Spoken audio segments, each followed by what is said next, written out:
Claudine Barreto, magbabalik telebisyon kasama ng phenomenal love team ngayon na Dune Bell. Welcome back sa aking channel. Masayang-masaya ang mga fans at pamilya ni Optimum star Claudine Barreto, dahil makakasama siya sa teleserye ng isa sa pinakasikat na love team ngayon na sina Donnie Pangilinan at Bel Mariano.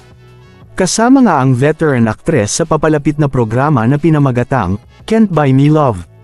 Showing na ito ngayong October, at sobra ang kilig ng mga fans ni Claudine dahil ito ang kanyang TV comeback.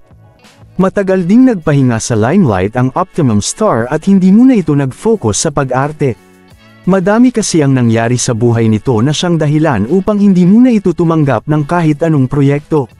Masaya naman si Claudine Barreto dahil ayon dito ay napakabait na bata nina Donnie at Bel. Wala daw siyang makitang yabang sa mga ito, at sobrang galing nila sa acting. Gustong-gusto ni Claudine ang fact na nakakasabay si Bel Mariano sa kanya sa set.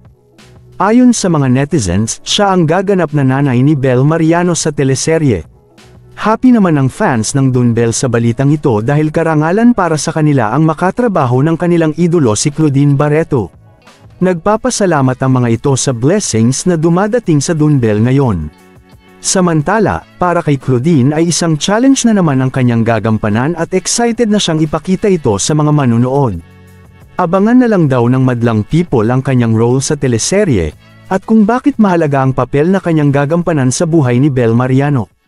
Kinakabahan naman sina Donnie at Bel, dahil alam nilang sobra ang galing ni Claudine pagdating sa aktingan. Nagpapasalamat ang dalawa sa oportunidad na binigay ng Kapamilya Network, at pagbubutihan daw nila ang kanilang teleserye. Nag-trending na sa social media ang pagbabalik ni Claudine Barreto, at marami ang humanga sa dedication nito sa pag-arte. Maraming salamat sa panunood.